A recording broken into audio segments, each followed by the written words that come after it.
follow. The information form will last from 5 to approximately 5:55. That will give us a few minutes to set up the public statement. What I'm going to do is give you a brief overview of what processes follow for rate cases when they're filed with the Department of Public Service. After that, the company will provide you with information about their rate filing and why they're seeking an increase in their rates. I ask that you allow them to go through their presentation without questions, and then there will be an opportunity for you to ask questions of the company. You also can ask any questions about the process.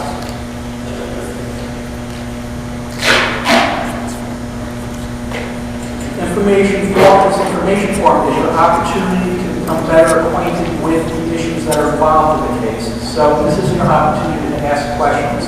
It's not an opportunity for you to make comments. What is going on at the public information form is not going to be transcribed. So if you have comments that you want to make, please save those for the public statement hearing that will follow the information section. So I'm going to go over briefly the process is filed once a rate case is filed with the Public Service Commission. What happens is basically the Public Service Commission has to do a comprehensive review of the filing, and the Public Service Commission ultimately decides which is a decision on future rates and terms of service to be provided by the companies going forward.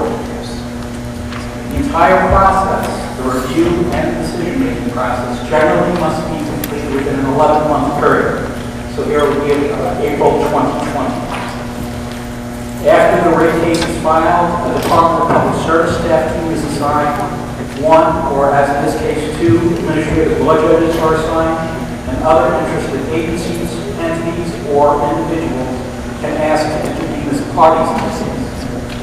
The Department of Public Service's trial staff team includes lawyers, accountants, engineers, economists, financial analysts, and consumer service specialists. The Department of Public Service trial staff and other interested parties look into the company's filing, and as I said, the Department of Public Staff is required to do a comprehensive review. Other parties may do so as well, or they may focus on specific issues or an issue that is of particular interest to that party. The administrative law judges that are assigned are employees of the Department of Public Service, and they must be impartial and unbiased. The administrative law judges establish deadlines, they rule on motions, they preside at hearings, and they make recommendations to the commissioners when it is time for them to decide what the rates in terms of utility service should be. The administrative law judges schedule and hold procedure conferences, and they set the litigation schedule. Once the litigation schedule is adopted, dates requiring staff and other party testimony exhibits, rebuttal testimony, and commencement of evidentiary hearing is established. The evidentiary hearing is held after testimony exhibits and sometimes updates to the testimony exhibits are filed. The evidentiary hearing can last a day or 2 days or a week or 2 or more weeks. Depends on how many witnesses there are and how many issues there are. At the evidentiary hearing, sworn testimony and exhibits are entered into the record, and the parties conduct cross-examination of each other's witnesses. After the evidentiary hearing, the administrative law judges may prepare what's called a recommended decision for the commission, or they may prepare a report for the commission. If a recommended decision is prepared, it gets issued, and the parties generally have an opportunity to further brief the issues. They can file exceptions to what the recommendations were by the administrative law judges, and people can file opposition to those exceptions. Whether the process ends with a recommended decision or includes a recommended decision doesn't matter. With exceptions or reports record to the commission, the administrative law judges must analyze and present all relevant information submitted in these proceedings to the commission for its consideration. And that information includes public statements that are given at public statement hearings, which we're going to held a public statement hearing, like I said, later on this evening. In addition, other department staff or advisory staff can also advise the commission when it's making its determination. Towards the end of that 11-month period I mentioned earlier, the commission will make its decision as to the company's future rates and charges, and will do so at one of its regularly scheduled public sessions, basing its decision on the evidence that is presented for the record in these proceedings. There's also an opportunity for the parties, if they are interested to, they can try to settle some or all of the issues in the case.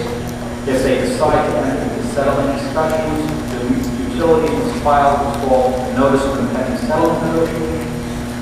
Settlement discussions thereafter are confidential, and the settlement judge may be assigned to assist the parties if they wish to pursue settlement efforts. If the parties agree to settle some or all of the issues in the case, their agreement will be written up and provided for the record. In this case, the review of the company's proposals is underway. A procedural conference and technical conference have been held. Party status has been granted, and a litigation schedule has been issued. Under that litigation schedule, staff and other parties must file their testimony and exhibits by September 20, 2019. And when the companies file their rate case, they also file testimony at that time. So that testimony, as well as any other documents that are being filed in the case, is available for review. You can look at that at the Department of Public Services website, which is www.dps.ny.gov, and you can use one of the case numbers for these cases, which I'll tell you what those are in a few moments. After rebuttal testimony is filed, which is due by October 15th, there will be evidentiary hearings that are scheduled to start on October 28th, 2019. In addition to the public statement hearing that we're holding later today, there is a further public statement hearing that is scheduled for September 5th in Yorktown, at the Yorktown Town Hall. If anyone is interested, there will be an information session at 6 p.m., followed by a public statement hearing at 7 p.m. As I mentioned, the comments made during the public statement hearings will become part of the record and will be reported to the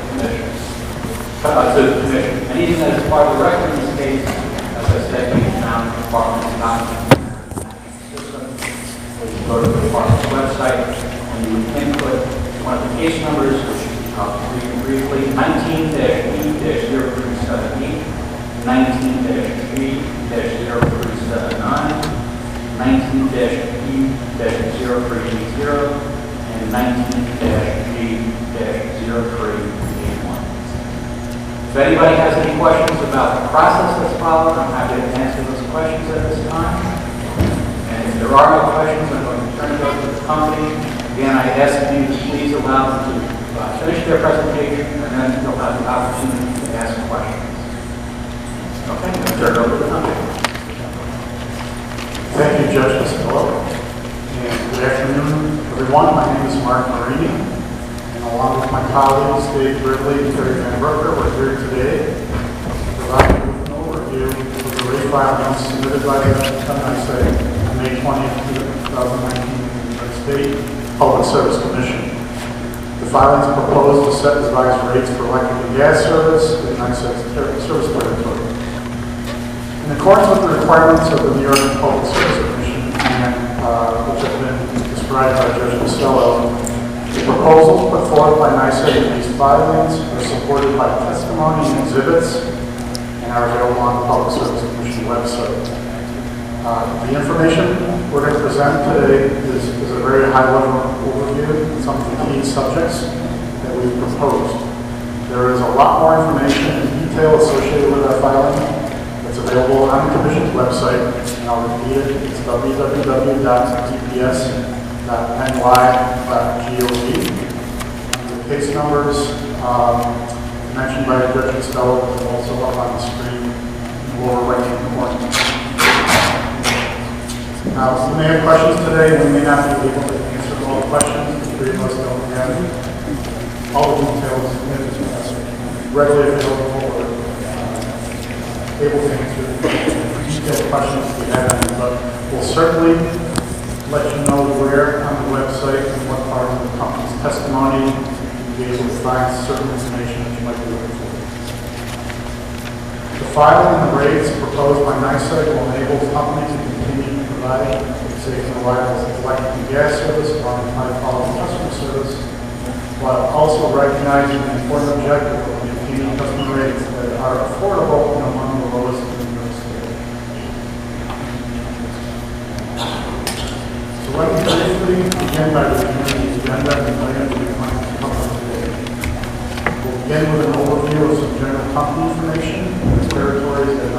provide electric and gas services.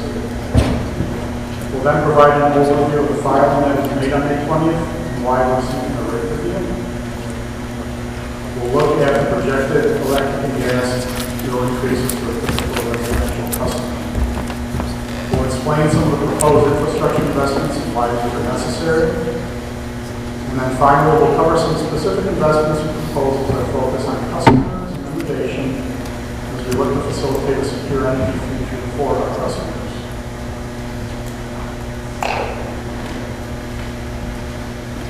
NYSEG is a subsidiary of Grid Incorporated. And as you look at the screen, this is the territories. Excuse me. You have a microphone, but we still can't hear you very well. That means talk. Okay, let me try to do better. Yes. Thank you. NYSEG has been around for well over 150 years. The company was established in 1852 and is based in Binghamton, New York. NYSEG serves approximately 900,000 electricity customers and just under 268,000 gas customers across more than 40% of upstate New York. As you look at the map on the screen, NYSEG's territory is essentially spread out over the entire state. Starting in the west, we cover the Lancaster and Lockport areas. In the central and southern tier, we serve the areas surrounding Geneva, Cornell, Elmira, Auburn, Ithaca, Oneonta, and Binghamton. And as we move to the north, we serve customers in Plattsburgh. To the east and downstate, we provide service to customers in the areas of Mechanicville, Liberty, and Brewster.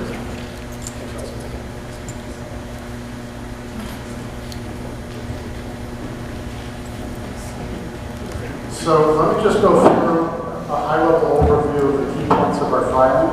That we did file on May 20th, as we mentioned earlier, for new electric and gas rates with the New York State Public Service Commission. We last filed cases in 2015, and since that time, the energy marketplace has evolved in some remarkable ways. Many of the changes we're seeing today is leading to innovation in areas such as carbon reduction, the entry of distributed generation on the distribution grid, programs and initiatives regarding energy efficiency, and the introduction of electric vehicles and electric storage. In addition, New York is experiencing an increasing number of severe weather events, significant events that are causing more frequent customer outages and for longer periods of time. These situations and the dynamics taking place in the energy marketplace require upgrades to the energy infrastructure in order to modernize our system to ensure better reliability and resiliency for our customers, as well as to prepare for the innovations that are occurring. NYSEG is deeply committed to providing safe and affordable and reliable service for New Yorkers now and well into the future. Before we get into talking about bills and what the customers can expect, let me first begin by talking about the major components of the filing and what we intend to do as a result of the proposals that we've made. In the filing, NYSEG is proposing to make investments to our infrastructure, implement enhanced vegetation management programs, continue our energy efficiency programs, and enhance our customer engagement and innovation. Dave and Terry will cover some of these components in a little bit more detail in the next few slides. Concerning bill impacts, NYSEG residential customers currently have the lowest residential electric bills of all the major New York utilities, as demonstrated by this graph. And actual bill amounts are going to vary by customer depending on their usage. But for an average monthly bill we define as a customer that uses 600 kilowatt hours a month, or a gas customer that uses 80 therms a month. We project customers at that usage level will see bill increases of approximately $11.30 for electric and $2 for gas, and those are monthly amounts. Now these bill amounts are going to be different than what was in the notice for this meeting from the Commission. as the amounts are based on updated cost information that was submitted by NYSEG on August 5th. These updates are planned for and are part of the normal rate case process. It's important to remember that this is an 11-month regulatory process as described by Judge Costello, and new rates, if approved, will not go into effect until April of 2020. If the rate proposal is approved, NYSEG residential customers will still have the lowest electric delivery rates and among the lowest gas delivery rates in the state. Again, to be clear, I think that's an important point for us to remember here that if approved, NYSEG residential customers will still have the lowest electric delivery rates in the state and among the lowest gas rates in the state. I'll now turn the presentation over to Dave, who will provide an overview of the company's proposal regarding infrastructure investments. Thank you, Mark.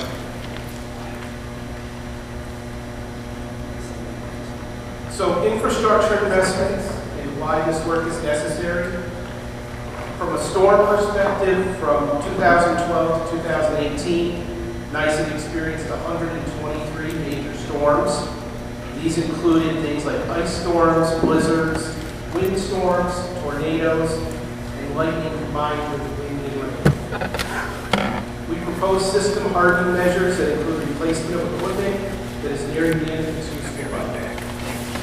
The trees also play a big impact on our infrastructure. From 2015 through 2019, more than 50% of NYSEG's outages were caused by trees or branches coming in contact with wires or other electric equipment. Of these tree-related outages, 64% are caused by trees that reside outside of the utility right of way. To address this, we propose several things. The first is implementation of a comprehensive 5-year trim cycle, where each distribution circuit is trimmed once every 5 years. Currently, NYSEG is the only New York utility that is not on a 5-year trim cycle. We're also proposing enhanced ground-to-sky trimming, as well as the removal of hazardous and diseased trees that pose a threat to the electrical system. We also need to modernize aging infrastructure. Our proposed resiliency program will focus on upgrading 139 of NYSEG's most challenging circuits. What that means is circuits that have the most frequent outages for customers, combined with the longest duration times. We also plan to shorten electrical circuits to reduce the impact of an outage event. We also plan to install automation, which will allow us to detect power interruptions and then automatically restore power to our customers. Our proposal also includes continuation of our gas reliability program, which replaces aging pipe to improve safety and reliability. This includes replacing the 70-year-old, 50-mile-long Diviner pipeline. And regarding gas expansion, NYSEG is not proposing any new expansion projects in this rate case. At this point, I will turn it over to Terry to discuss customer service items.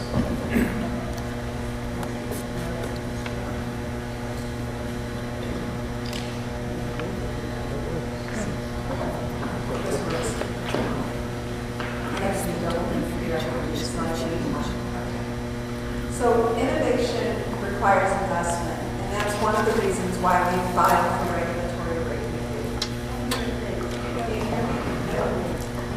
I get it too close, it's too breathy. Yeah, well, is that better? Much better, yes. Okay. All right, I'm just getting it in the background. So in regard to innovation, the first topic that I'm going to cover is AMI.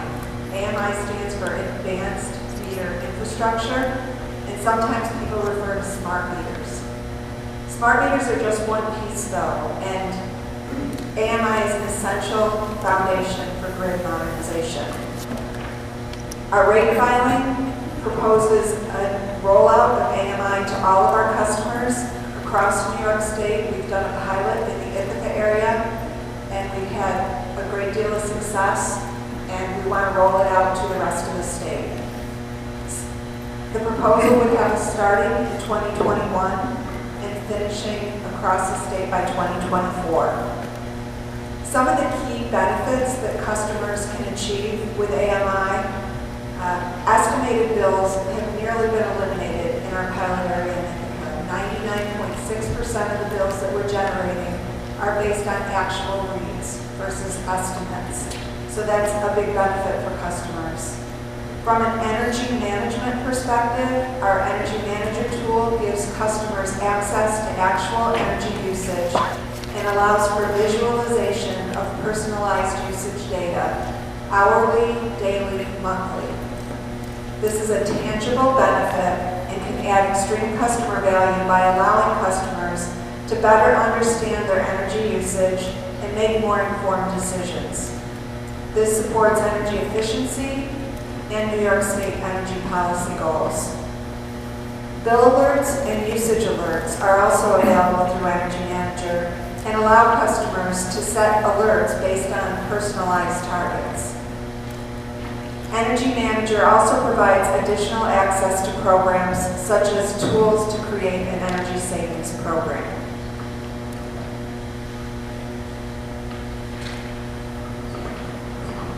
As Mark mentioned, we're a subsidiary of Grid, and they are one of the cleanest U.S. utilities and a leader in the renewable energy sector.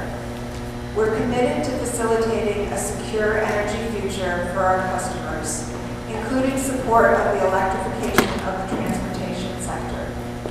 As part of our filing, we've submitted proposals to expand the electric vehicle charging infrastructure across our service areas by adding nearly 2,500 charging stations across the state.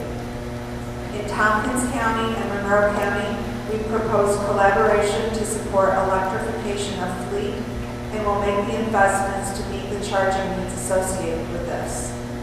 We've proposed incentives for electric vehicle customers, as well as a consumer education program to increase awareness of electric vehicles as an alternative to traditional vehicles. Our filing also includes proposed development of 4 energy storage projects, and these energy storage projects support the operation of renewable resources and the distribution system. This can help New York meet energy goals. Our goal is to contribute to a more accessible, clean energy model that promotes healthier, more sustainable communities.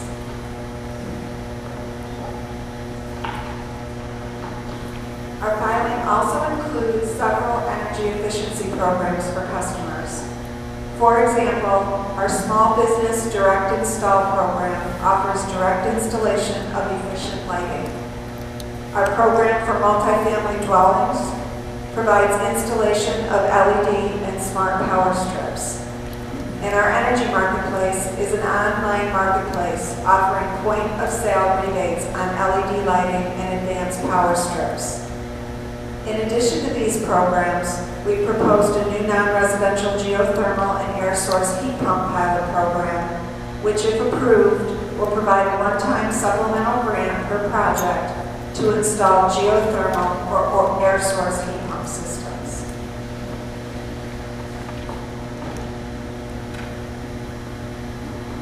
So in closing, our goal is very simple: to best serve our customers by continuing to provide safe and reliable service along with exceptional customer service, by investing in the electric system to make it more resilient in the face of harsher and more frequent weather events, and by supporting cleaner technologies such as distributed generation and electric vehicles. Okay, at this time, if you have any questions for the company, I'm going to ask if you would come up to the podium and use the microphone so that everybody can hear the questions that you ask. We are going to go till around 5:55, and then if you're still asking questions, I'm going to have to cut you off, unfortunately, because we do have to take a few minutes to get ready for the public safety hearing, and which we will begin promptly at 6 o'clock. So if you do have questions, please make your way down to the podium and ask your questions. Thank you.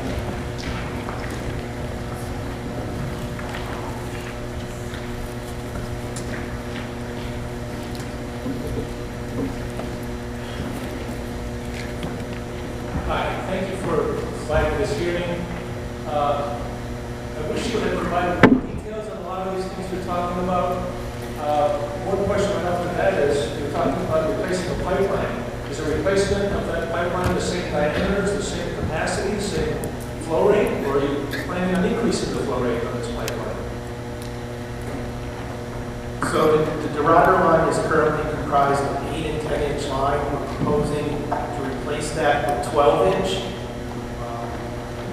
The cost differential isn't that much to go from 10-inch to 12-inch.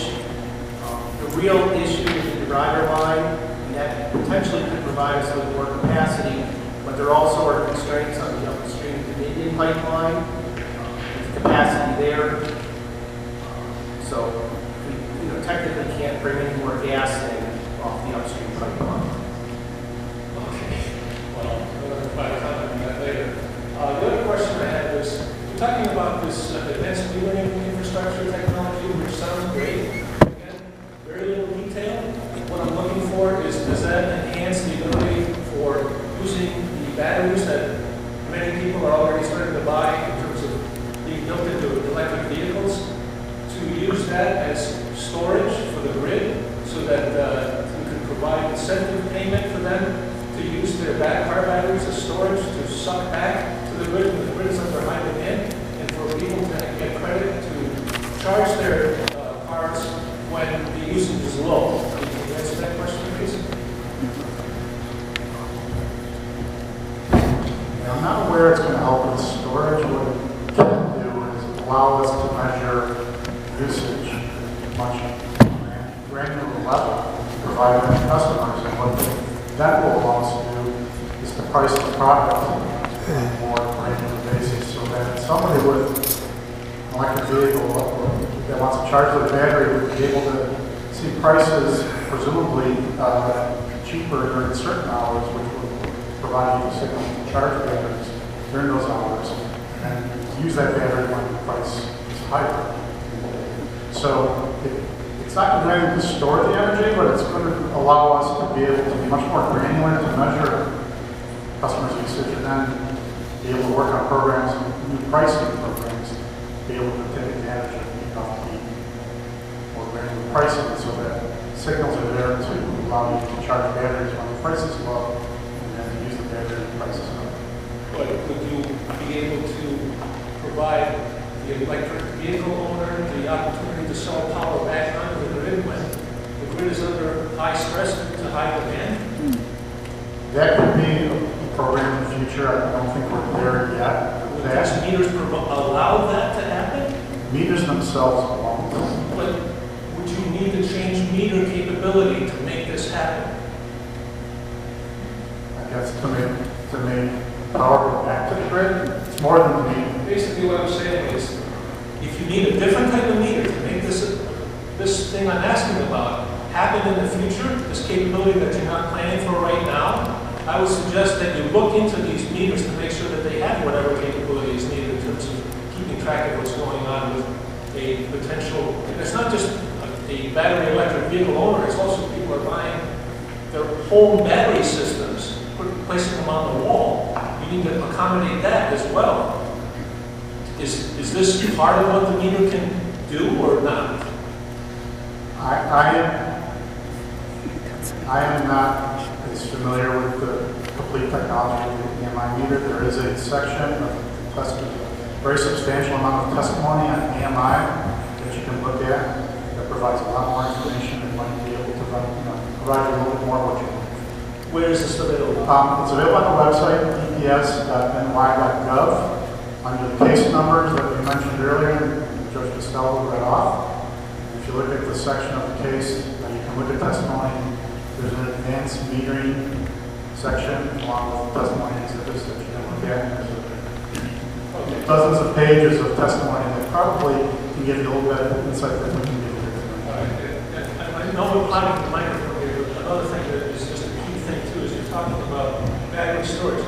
How big battery storage these two projects are talking about?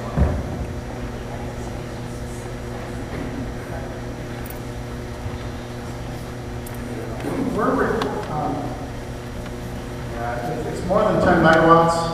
It's at certain substations that we're testing these batteries. So again, there's much more detail on the specifics of that. Again, in the testimony you'll want to look at the Reforming the Energy Division testimony on the website. There's a whole section on that restoration. All right, thank you. Hi there. Yeah, I was actually, looking for more detail too. Now, at the end of your presentation, ma'am, the storage was electric storage. It wasn't clear to me what kind of storage you're talking about. Electric, gas, was it electric? Yeah, okay. So the other thing, at the end of, sir, your presentation, the very last thing you said after you talked about the DeRuyter pipeline upgrade or replacement. Let me just ask this first. Is the original DeRuyter pipeline going to remain in service once the new pipeline gets added?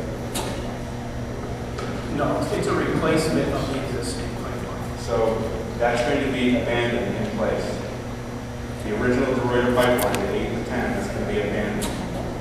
I'm not sure if it's going to be abandoned or removed, but no longer be utilized. Mostly time to abandon because it's just a lot more costly to pull the pipe out. Let's see. This is not something I know a lot about, but I know I hear enough online from people that a lot of people have concerns about this, the smart meters as being sources of very strong electromagnetic pulses. Is there any, is NYSEG or as the, are you all NYSEG people? Or are not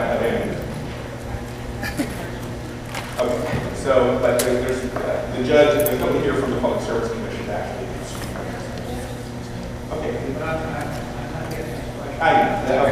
So I guess my question is, what has NYSEG or Avangrid done any studies on the health impacts? A lot of people have concerns about these smart meters. So I'm going to direct you to the automated meter testimony on the website. There's a lot of detail in there. We have looked at what the impacts are. We look to professionals who know a lot more about this stuff than we do as utility professionals to look to what are the concerns, because there's health concerns, there's data privacy concerns. We're aware of those, so those are all addressed in the testimony. And the testimony, it's a huge document. Can you point me to which testimony? So when you look at the docket, there are different sections of testimony. For example, I did the customer service testimony with the group. There's one that is advanced metering, and that's the testimony. Okay, and my last question is, because people are talking about the DeRuyter pipeline is going to be triple the capacity because they're assuming that the original line is going to remain in place. So I had one more question. I'm sorry. So the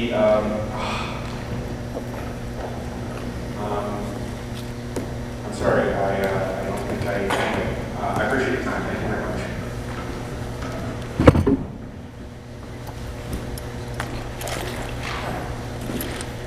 One question that I have is, some things that I'm looking for when I go to their website, it's really not easy to find things. When you say go to some of the testimony, I mean, is there some like a point of contact or you get a direction to specific articles for that? What I would do is speak to the gentleman in the back, and Andrew Bisnet, who can help you out, give you contact information about someone that you might be able to call to help you navigate the system. Specific questions. Then you want to really They won't be able to answer questions about specific questions about the documents, but they can point you where the documents are. I just got out there, it's hard to try to find specific information. So if you're going to look for original testimony, if you put in the case number, there's a bunch of stuff and it's all listed by date.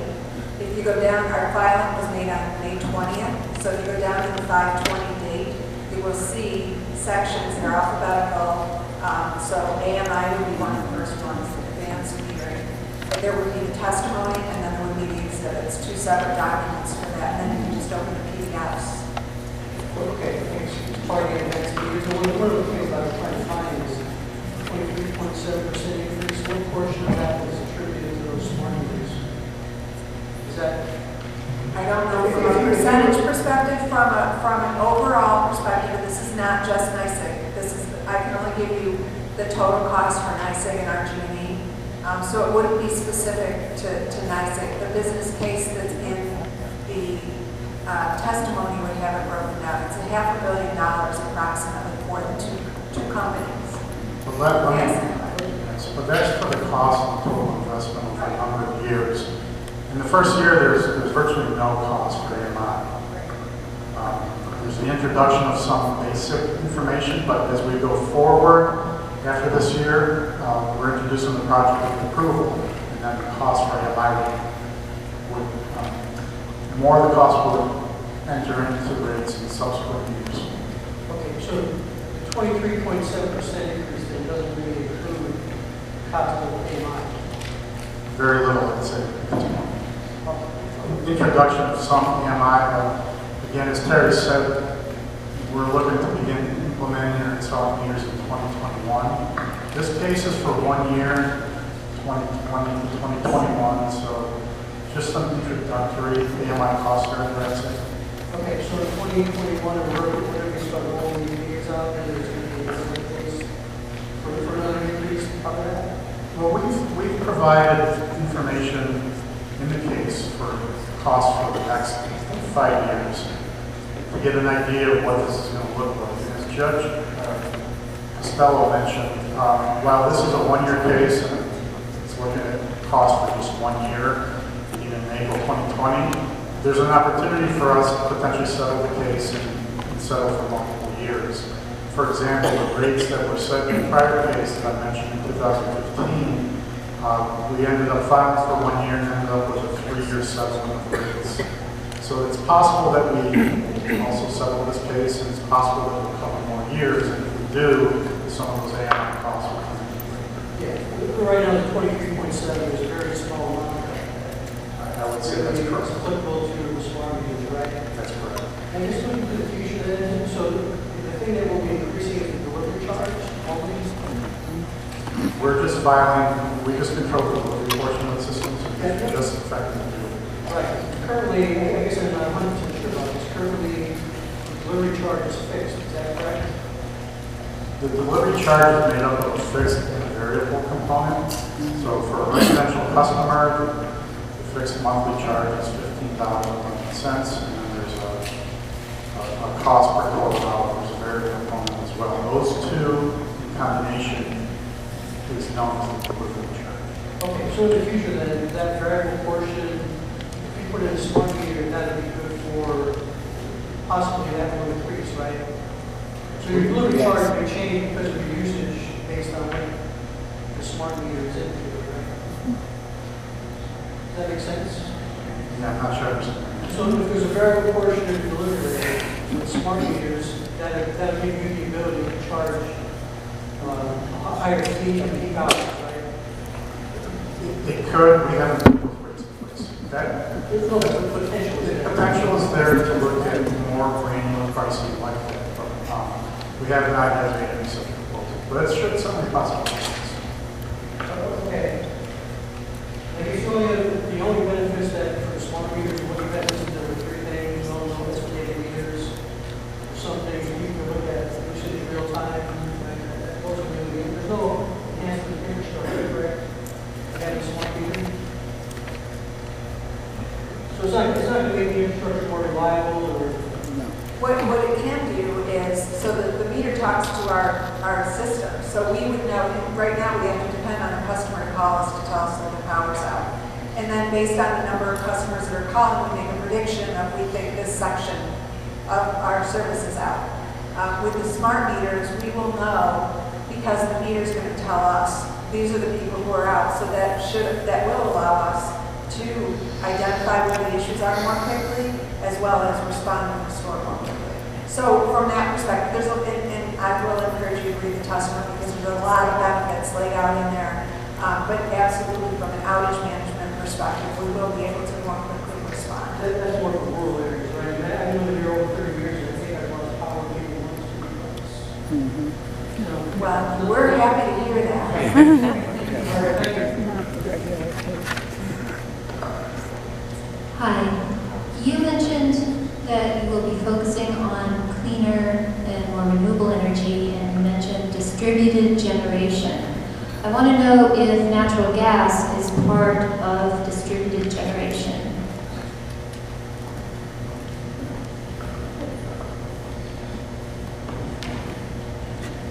I mean, I'm going to say no. The distributed generation that we're dealing with in the system today is primarily solar, and some wind, and some other renewable technologies. I can't say that gas. There could be some.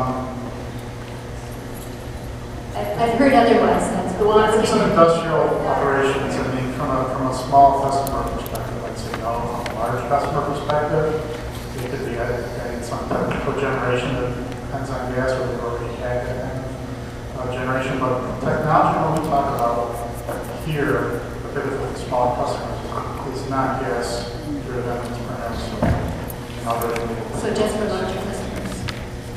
We know that there's large customers that have cogeneration and they generate some of their electricity with gas. We do know that that's been happening for many years. So those would be the kind of customers, I think, if anybody's going to put gas on the system, would be the larger ones if it's available, but certainly not the majority of the kind of distributed generation we're seeing on the system today from the small customers.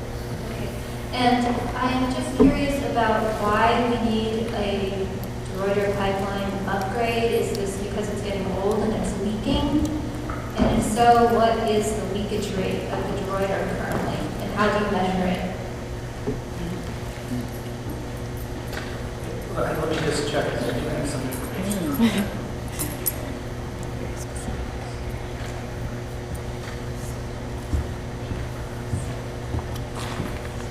And I don't mean to rush people, but there are a number of people that are still waiting to ask questions, and we have around a little over 10 minutes left of this portion. So please just to allow other people to get their questions asked, I ask you to focus on your most important questions. So there was a data request specific to this, and there are no leaks on the DeRuyter pipeline in the last 5 years. However, just due to the age, being close to 70 years, it's getting to the end of its life, and it needs to be replaced. We only had one documented leak on the DeRuyter pipeline on a seam, which was a mill defect, and that was corrected years ago. So really no leaks on the DeRuyter pipeline at this point.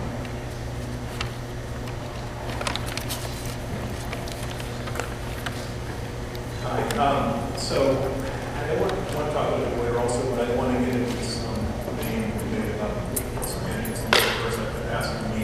I do have to say that I think it's absolutely absurd for NYSEG to claim tonight that it's not expanding gas infrastructure when it plans to go to double the amount of gas that could physically be put through the pipeline by increasing the diameter, increasing the cross section area to allow more gas to move through that line. So my question for you is, are you aware that recently Dominion just pursued a project called the New Market, which added 40,000 horsepower of compression to the system, capability of the system?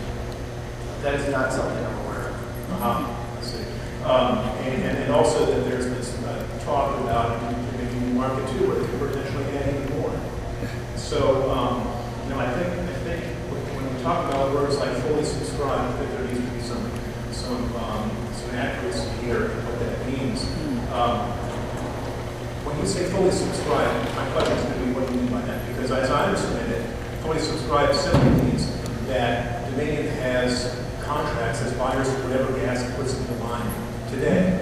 It doesn't mean that they can't put more gas in the line and get more customers later. It just means that they are buyers of whatever gas they put in today. Am I wrong about that?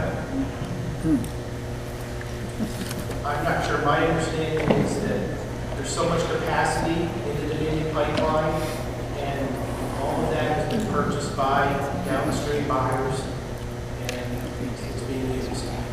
Yes, the gas that's put in the pipe is being paid for by customers. I hope we can make some more sense of this. Thank you.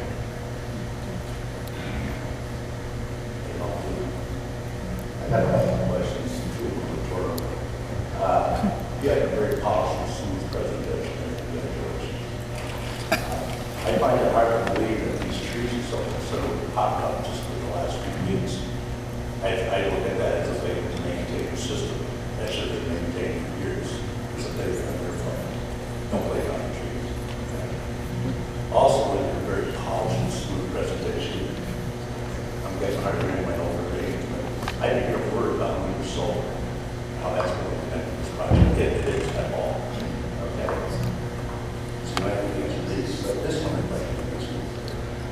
you appreciate irony in your industry responsible to some degree for climate change, for the bad storms you're also concerned with?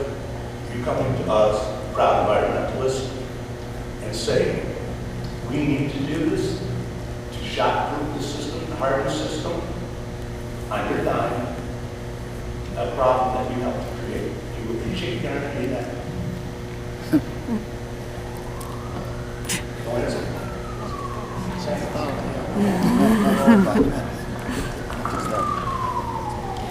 Did you lobby the Public Service Commission to do away with net metering, which was so elegantly simple, but was obviously costing you some money?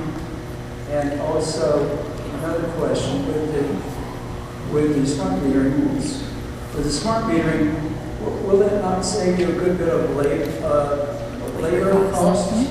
Because my personal experience is that meter readers come to my house about once every 4 or 5 months. So those are two questions for you. Oh, and also another question is, did you meet with Senator Seward? Mark Marini, did you meet with Senator Seward? Have you been lobbying Senator Seward on this issue for the gas pipeline? I have not met with Senator Seward. Others in our company may have met with him, but I did not. As far as the first question about lobbying the Public Service Commission, we're regulated by the Commission, we don't lobby the Commission. We certainly participate in proceedings that the Commission initiates and implements. Net metering was changed for all of New York State based on Commission proceedings that are looking to evolve, make changes as things evolve, systems evolve. So we don't lobby the Public Service Commission. We are regulated by the Commission. Do you have other questions? Be a smart meter. So there are labor savings associated with implementing automated meters, and those savings, so any cost that we've identified in this filing are net of the savings. So those have already been taken into account, and all that would be in there would be the net difference.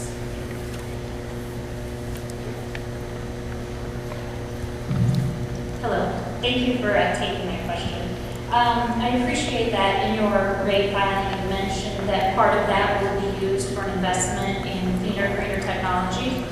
But as was mentioned before, I felt like your presentation really lacked a lot of details on that. So I just had one question. Can you give us an idea of percent of the proposed rate increase? What percent of that will be designated towards developing and improving cleaner, greener, renewable technologies?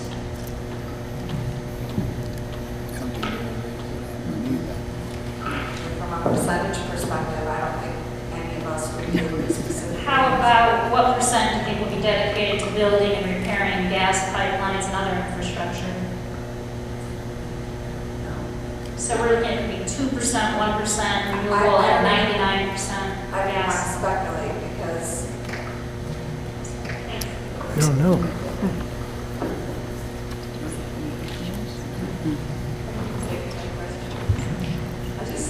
and back to basics. I honestly don't understand why an 8-inch pipeline going to Oneonta, OTS is older and has been leak-free. Needs to be upgraded to a 12-inch pipe that can have triple capacity. I take it with a grain of salt that you say that you're not planning in the future with this huge investment to increase your customer base. Can you tell me that you're not planning to increase your customer base with this pipe to Oneonta? At this point, we have no plan, certainly. I was thinking about in the future. There's none that I'm aware of today, no. Would it be possible in the future? In theory, to have a larger pipe would be possible if there's enough upstream capacity on upstream pipelines to bring more gas and gas. And I believe we have enough upstream capacity. Thank you. Hi, you mentioned a few different measures, switch to renewable energy and address climate change issues as part of that. Are there any hard numbers on the amount of CO2 and other greenhouse gases those measures are projected to bring it down by? Like, what is the net effect of what we reduce the greenhouse gas emissions by executing those measures? I'm not, we certainly don't have that information tonight. And to be honest with you, I'm not clear that those measures are exactly specifically if they were, again, in the testimony, forming the energy vision panel that we talked about on the website, there's a lot of detail on I understand that. You did mention to keep in line with New York State targets and goals for energy renewables and clean energy. So I assume that was based on these, you were talking about specific figures to reach those goals. So do you have specific figures as far as reduction targets and timelines? And how these measures are relating to that? We don't have any specific measures.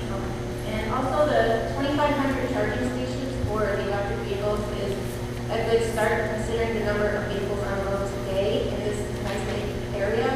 That is still a very small number. And since everybody's been encouraged to switch over as rapidly as possible to electric, do you think an increase from 2,500, a dramatic increase in that number is more in line with what the actual recommendations are for switching over to electric vehicles?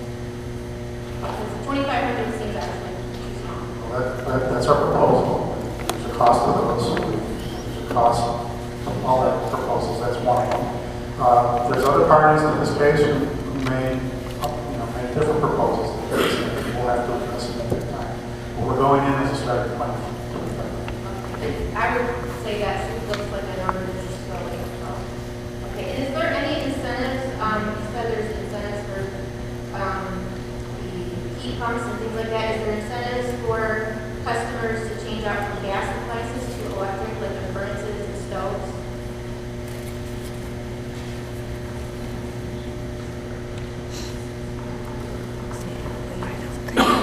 Because that seems like a good base to start from, since most customers on here do have natural gas of one form or another in their house. So having an incentive built into when it comes time to switch out, so that would be a good thing to.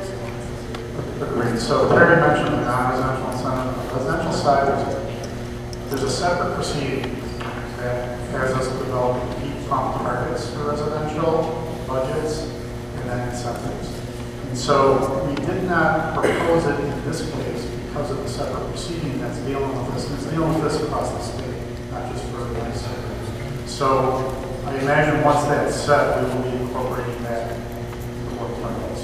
So we have to make an explicit part here because of the separate proceeding. Okay, and I guess just the general public, people that are concerned about climate change, would like to see NYSEG some hard numbers on how, as a company, you plan on reaching reduction targets in CO2 emissions. And some of the measures you said today are steps toward that, but overall, we're not seeing enough hard figures on how, as a company, you're planning to achieve that. So we'd like to test those. Okay, thank you. Okay, we're going to have time for one more person to ask questions because it's getting close to 5 to the hour.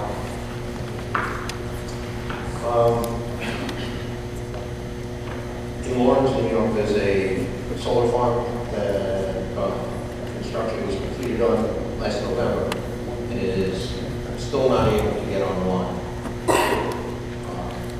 I'm wondering if you know anything about why they're being held up. I don't. I also wonder how. I find it perfectly plausible that this company would invest an enormous or a much larger amount of money to enlarge a pipeline that it has no intention of utilizing to increase its profits, given that they deferred maintenance on lines and trees for decades. And it's astonishing to me that ratepayers, because everyone knows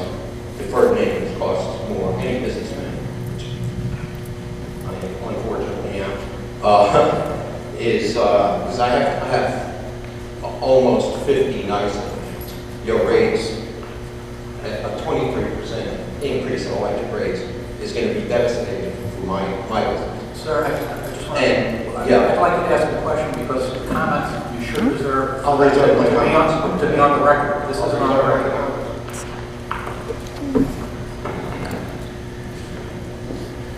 Okay, we're going to take a break and we'll be starting on the proposed state of the hearing in around 4 minutes.